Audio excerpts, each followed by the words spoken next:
Kelinglar, ushbu Instagramni portlatib yuborgan qo'shiqni so'zma-so'z emas, barchaga tushunarli tilda tahlil qilamiz. Qo'lidan o'paman o'sha qo'lni.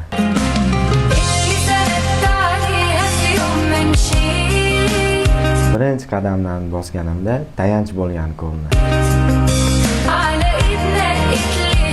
Kiyimlarimni tanlab, chiroyli qilgan qo'lni. Tun bo'yi ertak aytib uxlatgan qo'lni. Birinchi maktab kunimda ko'zlarida yosh bilan kuzatgan qo'lni. Kasal bo'lganimda qadamlarimni his qilgan qo'lni. Kelinglar, qisqacha tushuncha beraman. Bu qo'shiq aslida o'sib ulg'aygan farzandning o'z onasiga minnatdorchilik sifatida qaytarib bergan o'picha.